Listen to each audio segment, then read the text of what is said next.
पढ़ेंगे, कौन से वाले पार्ट पढ़ने वाले हैं? परमानेंट टिश्यू का, कॉम्प्लेक्स परमानेंट टिश्यू का, जाइलम के बारे में पढ़ने वाले हैं। परमानेंट टिश्यू के टाइप से सिंपल परमानेंट टिश्यू और कॉम्प्लेक्स परमानेंट टिश्यू। सिंपल के कौन कौन से टाइप थे? Parenchyma, collenchyma, sclerenchyma. और कॉम्प्लेक्स वाले के हमारे कौन से टाइप है? दो ही। किसके बारे में पढ़ने वाले हैं आज? जाइलम। ये कंप्लीट करते ही हमारा प्लांट टिश्यू पूरा का पूरा क्या हो जाएगा? कंप्लीट हो जाएगा। तो चलो स्टार्ट करते हैं जाइलम से। ये स्टार्ट करने से पहले ना मैं आपको एक छोटी सी बात सुन। एक बात बताओ, मान लो प्लांट को अगर पानी की जरूरत है तो उसे ले जाने के लिए कोई ना कोई चीज चाहिए होगी।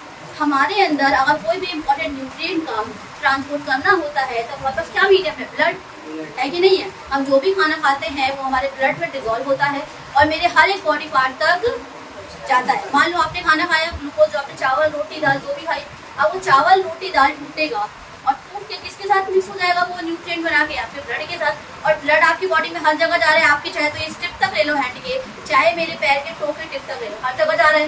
मतलब न्यूट्रिएंट मेरे बॉडी के हर एक पार्ट को चाहिए और हर एक ऑर्गन को चाहिए। Is it clear? ये चाहिए कि नहीं चाहिए? बताओ मेरे को। चाहिए ना? तो एक बात बताओ, फिर ट्रांसपोर्ट करने के लिए हमारे पास क्या है? ब्लड। तो हमारा ट्रांसपोर्टिंग मीडियम क्या है? ब्लड है ना। तो हमारा कंडक्टिंग मीडियम कह लो, न्यूट्रिएंट को ट्रांसपोर्टिंग मीडियम कह लो, ब्लड है। लेकिन प्लांट के अंदर तो ब्लड नहीं होता। तो प्लांट के अंदर जो इम्पोर्टेंट न्यूट्रिएंट को, वाटर को और मिनरल को जो ट्रांसपोर्ट कराता है उसे हम बोल देते हैं कंडक्टिंग वेसल्स। क्या बोल देते हैं बेटा? या ट्रांसपोर्टिंग वेसल्स। क्या बोल देते हैं? कॉम्प्लेक्स परमानेंट टिश्यू पढ़ने वाले हो, दोनों आपके क्या है? कंडक्टिंग वेसल्स या ट्रांसपोर्टिंग वेसल्स। बात समझ आ गई मेरी? मतलब दोनों ही क्या करेंगे? इंपॉर्टेंट चीजों को ट्रांसफर करेंगे। प्लांट के हर एक पार्ट तक पानी पहुंचाना है, मिनरल पहुंचाना है, इंपॉर्टेंट न्यूट्रिएंट पहुंचाने हैं, हार्मोन्स पहुंचाने हैं, ठीक है, बना हुआ खाना पहुंचाना है। तो ये सब किसका काम है? जाइलम और फ्लोएम। किसका काम है बेटा? और जाइलम और फ्लोएम को ही हम कंडक्टिंग वेसल्स कह देते हैं। क्या बोल देते हैं? या transporting vessels. Is it clear? इतनी बातें समझ आ गई अच्छे से? तो अब हम स्टार्ट करते हैं जाइलम से। किससे स्टार्ट करते हैं? पहले मैं आपको एक जाइलम और फ्लोएम, मैंने एक छोटा सा ओवरव्यू बता देती हूँ। प्लांट के अंदर खाना बनता है बेटा, लीव्स के अंदर खाना बनता है बाय द प्रोसेस ऑफ। तो मतलब प्लांट के अंदर एक प्रोसेस होता है जिसका नाम है फोटोसिंथेसिस, जिसके अंदर प्लांट क्या करता है? अपने लिए क्या बनाता है बेटा? खाना बनाता है। अब जो उसने प्लांट के लीव के अंदर जो खाना बनाया है उसको नीचे भी पहुंचाना है और उसको ऊपर भी पहुंचाना है। अब मान लो खाने का तो हो गया, नीचे भी जाएगा और ऊपर भी। मान लो खाना बना लीव के अंदर, मान लो अगर मान लो मेरी बॉडी अब ये प्लांट है ऐसे ब्रांच थी। अब मान लो अगर ये लीव है तो अगर लीव ने खाना बनाया है तो इसको ऊपर भी पहुंचाना है और नीचे भी पहुंचाना है। मतलब बाय डायरेक्शन हुआ कि नहीं हुआ? ऊपर में भी जा रहा है खाना और नीचे में भी जा रहा है। अब बात करते हैं पानी की। किसकी बात करते हैं? आपके सभी के घर में गमले होंगे प्लांट के, पानी देते हैं सॉइल के अंदर। तो जब आपने सॉइल के अंदर पानी दिया तो रूट ने पानी क्या करा? एब्जॉर्ब करा via root hairs. Root hairs उसमें लगे होते हैं जिसमें के, तो रूट हेयर से उसने पानी को एब्जॉर्ब करा और सीधा ऊपर पहुंचाया। उसने ऊपर नीचे नहीं किया, उसने सीधी चीजें कहाँ पहुंचा दी? ऊपर। तो जो फ्लोएम होता है ना बेटा, वो खाने को ट्रांसपोर्ट करता है ऊपर नीचे दोनों। लेकिन जाइलम जो होता है वो रूट से सीधा ऊपर लेके जाता है पानी। तो अगर मैं एक पॉइंट ऑफ डायरेक्शन की बात करूँ तो फ्लोएम बाय डायरेक्शन है, मतलब फ्लोएम खाना नीचे भी लेके जा रहा है और खाना ऊपर भी। बाय मतलब होता है दो। बाय मतलब क्या होता है? अगर आपको बायोलॉजी में कभी भी BI वर्ड दिख रहा है या DI वर्ड दिख रहा है, इसका मतलब होता है दो। इसका मतलब क्या होता है? अगर आप किसी भी नाम के आगे बाय डायरेक्शनल, डाई डायरेक्शनल दिख जाए, इसका मतलब दो है। क्या है? मतलब दोनों तरफ। तो फ्लोएम क्या करता है? खाने को ऊपर भी ट्रांसपोर्ट करता है और नीचे भी। इससे एक और आपको आइडिया लग गया, फ्लोएम किसका ट्रांसपोर्ट कर रहा है? खाने। किसका कर रहा है? जो भी ऑर्गेनिक फूड बना है प्लांट के अंदर उसे कौन ट्रांसपोर्ट करेगा बेटा? फ्लोएम करेगा। अब जाइलम पे आ जाते हैं। तो मैंने बोला था रूट से जो पानी ऊपर जाएगा वो करेगा जाइलम और करेगा। अब सॉइल के अंदर न्यूट्रिएंट होते हैं कि नहीं होते? मिनरल्स होते हैं। तो जो मिनरल्स और वाटर की कंडक्शन कराएगा यूनि डायरेक्शनल। यूनि मतलब एक, यूनिसेलुलर मल्टीसेलुलर टर्म याद है? तो वहाँ पे यूनि का मतलब मैंने आपको क्या बताया था? एक बताया था। तो यूनि डायरेक्शनल मतलब जो जाइलम होता है रूट से पानी को लेता है या मिनरल को लेता है और सीधा प्लांट में कहाँ पहुँचा देता है? ऊपर। तो देखो नीचे से ऊपर जा रहा है तो डायरेक्शन तो एक ही है, अपवर्ड में, लेकिन फ्लोएम का डायरेक्शन अपवर्ड भी है। और इतनी बातें समझ आएगी। अब स्टार्ट करते हैं जाइलम की डिटेल। ठीक है, मैंने ना जाइलम के बारे में सबसे पहले वर्ड लिखा है जाइलम को डिराइव किया गया था वर्ड जाइलोस से। क्या लिया गया था? जाइलम पहले नहीं बना, जाइलम भी पहले किसी वर्ड से लिया गया। पहले जाइलम को जाइलोस बोलते, क्या बोलते थे? जाइलोस। इसका मतलब होता था वुड यानी लकड़ी। क्या मतलब होता था? वुड यानी लकड़ी। अब वुड कैसी होती है? लिविंग की डेड? जाइलम का नेचर, मोस्टली नेचर कैसा है? डेड। मैंने मोस्टली बोला है, मैंने पूरा नेचर डेड नहीं बोला। मैंने क्या बोला? जाइलम का जो नेचर है, जो मोस्टली नेचर है, वो कैसा है? डेड। मतलब जाइलम के ज्यादातर पार्ट कैसे रहेंगे बेटा? कुछ रहेंगे लिविंग, लेकिन ज्यादातर कैसे रहेंगे? डेड रहेंगे। इतनी बात समझ आ गई? चलो जरा, जाइलम को 3 नामों से जाना जाता है। जाइलम कितने नाम है? 3। पहला है आपका वस्कुलर टिश्यू। क्या है? Vascular tissue. साथ साथ प्रोनाउंस करो तो आपको याद भी हो जाएगा। ठीक है। दूसरा नाम क्या है? Mechanical tissue. Third one is your conductive tissue. या कोई भी नाम कहना गलत है नहीं ना? मैकेनिकल टिश्यू क्यों कहा? क्योंकि ये स्ट्रेंथ प्रोवाइड करेगा। अब अगर कोई चीज डेड रहेगी, क्या रहेगी? कोई चीज तो वो सीधी सी बात है, वो सपोर्ट नहीं देती। क्या देती है? स्ट्रेंथ देगी, ताकत देगी। कोई लिविंग रहेगा तो वो मुड़ जाएगा आराम से, लेकिन अगर कोई चीज डेड रहेगी तो वो कड़क रहेगी, थोड़ी सी हार्ड रहेगी और हार्डनेस प्रोवाइड करेगी। इतनी बातें क्लियर? तो हमने जाइलम को 3 नामों से जाना। कौन कौन सा बताओ जरा दोबारा से? Third one is your conducting tissue. तो तीनों नाम क्लियर है। अब जाइलम ये भी कुछ पार्ट्स है। अब जाइलम भी अलग अलग तरीके के सेल से मिलकर है, तो आखिरकार टिश्यू, और टिश्यू किससे मिलकर बनता है बेटा? सेल से। तो जाइलम के अंदर 4 तरीके के सेल पाए जाते हैं। कितने तरीके के सेल पाए जाते हैं? मतलब एक सेल इधर है, बहुत सारे सेल ग्रुप में इधर है सेम टाइप के, एक बहुत सेम टाइप के सेल इधर है। मतलब 4 तरीके के क्या पाए जा रहे हैं? सेल पाए जा रहे हैं। उसी को आप एलिमेंट्स भी कहते हैं। क्या बोल सकते हो? कंफ्यूज होने की जरूरत नहीं है। If you are finding the term cell, it also mean the element. ये एलिमेंट मिल रहा है, उसका मतलब भी क्या है? सेल ही है। तो हमें अगर बोला जाए कि जाइलम के 4 टाइप के सेल होते हैं या 4 टाइप के एलिमेंट होते हैं, तो there is nothing about to confuse. यहाँ पे कंफ्यूज होने की बिल्कुल भी जरूरत नहीं है, क्योंकि दोनों बातें क्या है? तो मैंने एक लाइन लिखी है, जरा ध्यान से पढ़ना। कंपोज मतलब क्या होता है? बने हुए। कंपोज का मतलब क्या? या उससे बना होना या उसके अंदर पाया जाना।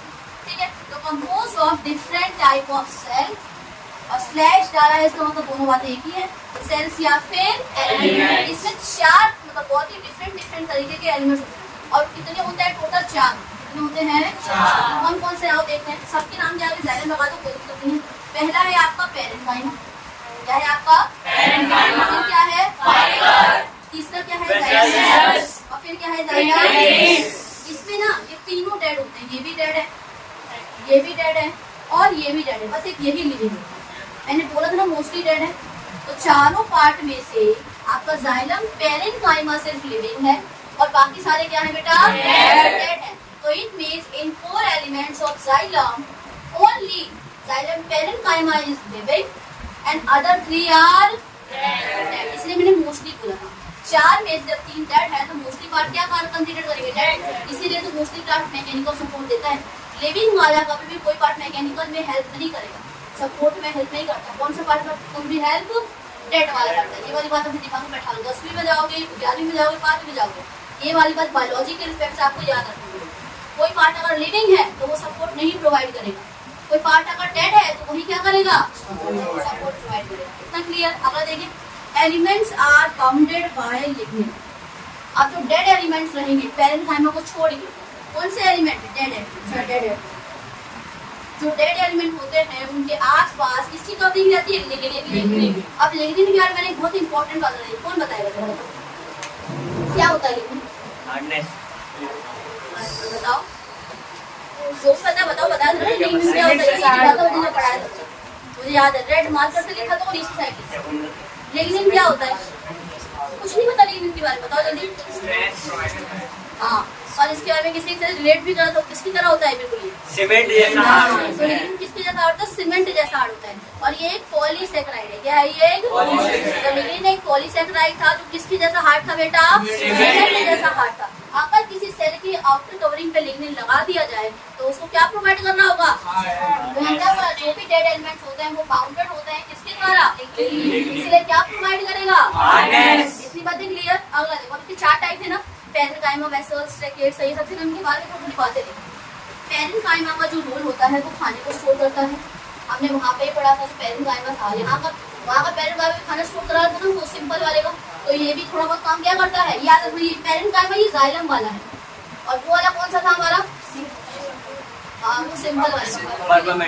यहाँ पे भी जो जाइलम का पेरेन्काइमा है वो क्या स्टोर कर रहा है, फूड को स्टोर कर रहा है। और दूसरा काम क्या है, lateral conduction of water food. अब समझो लेटरल कंडक्शन क्या होता है, कंडक्शन मतलब लेके जाना, लेटरल का क्या मतलब है। मान लो अगर आपका ये पेरेन्काइमा है, ठीक है, फिक्स तो होती नहीं इसमें पेरेन्काइमा। लेटरल का मतलब होता है साइड साइड से, साइड साइड से हमने वहाँ पढ़ा था ना, याद है आपको? हाँ, तो साइड साइड से खाने को बीच से नहीं लेके जाएगा, यहाँ साइड साइड से खाने को एक बार में पूछेगा।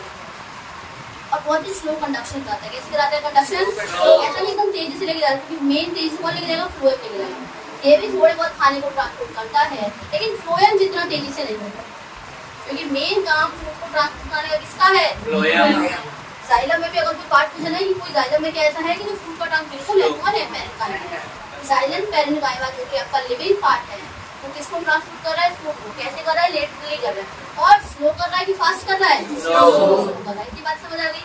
अब अगर देखो फाइबर के बारे में, प्रोवाइड मैकेनिकल सपोर्ट। देखो सिंपल सी बात है, मैकेनिकल सपोर्ट देगा क्यों, क्योंकि किसकी बाउंडेड है, और इसको ना कमर्शियल और इकोनॉमिकल पर्पस के लिए भी इस्तेमाल बेच सकते हो, बेच के पैसे। कमर्शियल का मतलब होता है आप घरों में इस्तेमाल कर लो, कमर्शियल पर्पस का मतलब क्या है, घरों में इस्तेमाल कर रहे हो। और इकोनॉमिकल का मतलब क्या है, उसको बेच के पैसे कमा सकते हैं। तो मतलब हम इसका घर में भी इस्तेमाल कर सकते हैं, और इसको बेच से क्या कमा सकते हैं, पैसे। तो अगर इन चारों में से कोई पूछे, कोई एक ऐसा है जिन्हें बेच के आप पैसे कमा सकते हो या इकोनॉमिकली यूज हो रहा है, तो वो कौन सा वाला है, जाइलम फाइबर। कौन सा है, जाइलम फाइबर का भी यही रोल है, वो भी इकोनॉमिकल और कमर्शियल पर्पस में क्या किया जाता है, इस्तेमाल किया जाता है। मतलब आप उसको घर में भी इस्तेमाल कर लोगे कमर्शियली, और इकोनॉमिकली मतलब उसको बेच के क्या आ जाएंगे आपके थोड़े बहुत पैसे आ जाएंगे। क्या ये दोनों पॉइंट क्लियर? ठीक है। मैकेनिकल सपोर्ट क्यों प्रोवाइड कर रहा है, वाली बात समझ आई, क्योंकि इसके आसपास किसकी फाउंडेशन होती है, थर्ड देखते हैं वेसल्स। वेसल्स और ब्रैकेट्स आपको अच्छे से समझ आएंगे, इसीलिए इसको लास्ट में पहले फंक्शन देख लेते हैं। क्या देख लेते हैं, फंक्शन में दो ही है, वाटर और मिनरल का ट्रांसपोर्ट करना बाय डायरेक्शन, मतलब पानी और मिनरल को पहुंचाना, नहीं यूनिडायरेक्शन होगा, एक ही तरफ लेके जाएगा ना। तो जाइलम किसकी ट्रांसपोर्ट करता है, पानी की और मिनरल्स की। यूनिडायरेक्शन मतलब सिर्फ एक ही, ऊपर की तरफ, अपवर्ड डायरेक्शन। और देखो इसके पास लिग्निन की प्रेजेंस होती है, यहाँ पॉजिटिव साइन का मतलब क्या है, प्रेजेंस। क्या है, अब जगह ज्यादा घेरता है इसलिए मैंने प्लस का साइन बना दिया, ठीक है। Due to presence of lignin have been mechanical support, ये बात मैंने आपको पहले बता दी। लिग्निन मौजूद होने की वजह से ये क्या करता है, मैकेनिकल सपोर्ट प्रोवाइड करता है। किस किस में, पेरेन्काइमा को छोड़ के सब, याद रखना है बात, सब में नहीं करेगा, किस किस में से तीन में करता है, वेसल्स में, ब्रैकेट्स में और फाइबर। इतनी बातें क्लियर। अब इसके बारे में बात करते हैं, पहले इसको टाइप करो। आपको वेसल दिख रहा है, इसकी जो एंड्स होती है ना, ये क्लोज होती है। कैसे होती है इसकी एंड्स, इसमें एंड्स कैसी रहेगी, ओपन। कैसी रहेगी, ओपन। अब एक बात बताओ, इसमें जो ल्यूमन है, जो अंदर का एरिया है, ज्यादा किसमें, ब्रैकेट में कि वेसल्स में। ल्यूमन मतलब क्या होता है, या फिर सेल कैविटी का मतलब क्या था, अंदर वाला एरिया। तो इसमें ल्यूमन ज्यादा किसमें है, इसमें ज्यादा। इसमें पहले एंड खुले में, एंड कैसे है इसके, ओपन। इसके एंड कैसे हैं, क्लोज। इसका ल्यूमन कैसा है, वाइड है, वाइड मतलब चौड़ा। और इसमें कैसा है, नैरो। इसमें कैसा है, ध्यान से, इसकी एंड्स कैसी खुली है। अब इसमें ना ये सिंगल सेल का बना हुआ है। कैसा है ये, एक बड़ा सा रहता है सिंगल सेल का। इसमें ना एक सेल, दो सेल, इसमें देखा अलग दिख रहा है आपको, ये एक सेल है, ये दूसरा है। तो ये सिंगल सेल है, और ये बहुत सारे rows of cells. Rows of cell मतलब एक सेल, एक के ऊपर एक सेल, रो मतलब एक लाइन बनेगी। कहते हैं ना स्कूल में होती है प्रेयर में, कहते हैं रो में, एक रो में लग जाओ। कहते हैं ना एक क्यू बना लो, एक रो बना लो। तो रो का मतलब क्या होता है, एक लाइन। तो ये एक रो में पाया जाता है। और सिंगल सेल नहीं होता, रोज ऑफ सेल, तो एक सेल, फिर दो सेल, फिर तीन सेल, फिर चार सेल, फिर पांच सेल, ऐसे सेल्स लगे पड़े। और ये क्या है बेटा, पूरा एक सिंगल सेल। कुछ बातें क्लियर हो रही है इससे। इसका ल्यूमन कैसा है, वाइड। इसका ल्यूमन कैसा है, नैरो मतलब बहुत ही पतला है, ठीक है। ये एक बिल्कुल जो भी आपको वैसा है, ये ट्यूब जैसा स्ट्रक्चर है। कैसा स्ट्रक्चर है ये, ट्यूब जैसा। मैंने बोला था ऐसे स्ट्रक्चर को हम एलोंगेटेड कह देते हैं, क्या बोल देते हैं, और टेपरिंग एंड्स है। इसकी एंड्स कैसी है, इसकी एंड्स वाइड है, खुली हुई है, चौड़ी है। इसकी एंड्स कैसे, टेपरिंग है। टेपरिंग मतलब होता है टेपर, मतलब बहुत चौकीली आ रही है, ठीक है। टेपर मतलब क्या होता है, ऐसे, मतलब चौकीली सी। टेपरिंग मतलब क्या होता है, कोई भी ऐसे ऐसे। ये एंड देखिए, ऐसी एंड को बोलेंगे टेपरिंग, तो लास्ट में जाके ना एकदम नुकीली बन जाती है। आपने बर्थडे कैप्स देखिए कैसी होती है, वो कोने में जाती है, चौबीली सी बनती है ना, तो उसको टेपरिंग एंड बोलते हैं। इसकी एंड कैसी है, टेपरिंग एंड, और इसकी एंड कैसी है, वाइड एंड। कैसी है, चौड़ी है और खुली हुई, वाइड एंड ओपन एंड। चलो इसका डिफरेंस पढ़ते हैं। यहाँ लिखा है लॉन्ग ट्यूब स्ट्रक्चर, कोई दिक्कत? वेसल्स की स्ट्रक्चर कैसी है, वाइड और ट्यूब लाइक है, ट्यूब जैसा स्ट्रक्चर है कि नहीं है, और लंबा भी होता है क्योंकि एक के बाद एक साल जुड़े हुए रहते हैं। एक किसको ट्रांसपोर्ट करता है, वाटर, किसको ट्रांसपोर्ट करता है, पिट्स। क्या है सर, आपको ना यहाँ पे ना छोटे छोटे से ना छेद दिखेंगे, क्या दिखेंगे, हल्के हल्के से। पिट्स क्या होते हैं, आप समझते हैं पिट्स का एक डिफरेंस। मान लो अगर ये आपका सेल है, तो अंदर वाली सेल ना ऐसे में धंस जाती है, पिट्स क्या बोलते हैं। अभी एक मेम्ब्रेन पूरी कंटिन्यूअस आ रही थी, उसने अपने आप को ऐसे करके एक एरिया बनाया, उसको हम क्या बोल देते हैं, पिट्स। ये तो वही मेम्ब्रेन, इसने अपने आप को ऐसे करके मोड़ लिया, तो ये क्या बन गई है। अब अगर पानी आएगा ना, कुछ भी चीज आनी होगी तो ऐसे से आएगा, यहाँ से अंदर आएगा, यहाँ से इसी को हम क्या बोल देते हैं, पिट्स बोल देते हैं। ये आपको देखने भले भी सर्कल लगा, लेकिन ये मेम्ब्रेन थी ना, इसने अपने आप को ऐसे फोल्ड कर लिया, अंदर ऐसे चादर आ रही है और ऐसे फोल्ड और फिर ऐसे नीचे। समझ रहे हो मैं क्या कहना चाह रही हूँ। मान लो अगर इसको देखो बीच में कैसे है, तो ऐसे कोई लाइन आ रही है, इसलिए कोई साइड आ रही है, और इसको अपने आप को ऐसे मोड़ो और फिर वापस ऐसे कुछ ऐसा रहेगा देखने। माइक्रोस्कोप वगैरह में ज्यादा क्लियर दिखता है, बट हमको ऐसे ही बनाने बोर्ड वगैरह। ठीक है, अगला देखो लाइन। अब ट्रैकेट्स में एलोंगेटेड सेल्स हैं, ऐसे क्या बोलते हैं, टेपरिंग एंड्स। कोई दिक्कत? अगर कंडक्ट क्या कराता है, वाटर की ट्रांसपोर्ट करता है फ्रॉम सेल टू सेल। क्या बोला गया है, एक सेल से दूसरे सेल। हाँ, वहाँ पता क्या नजर है, मान लो एक सेल पूरा लंबा है ना, यहाँ हटा इसको वाटर का पिट्स के द्वारा। इसमें भी कैसे करते हैं कंडक्शन, ये वाली लाइन में इसमें आएगी, ठीक है, वैसे वाली। ये वाली लाइन कहाँ ऐड कर दोगे, क्योंकि सेल टू सेल तो इसमें होनी चाहिए ना, क्योंकि इसमें एक सेल है, फिर दो सेल है, फिर तीन सेल है। तो ट्रैकेट आपका सिंगल सेल होता है, और जो इसमें सेल टू सेल ट्रांसपोर्ट हो रही है वो वेसल्स के लिए बोली हुई है कि एक सेल है फिर दूसरा सेल है। इतनी बातें क्लियर, ठीक है। तो मेरे ख्याल से आपको जाइलम पूरा का पूरा क्या हो गया, अच्छे से क्लियर हो गया ना।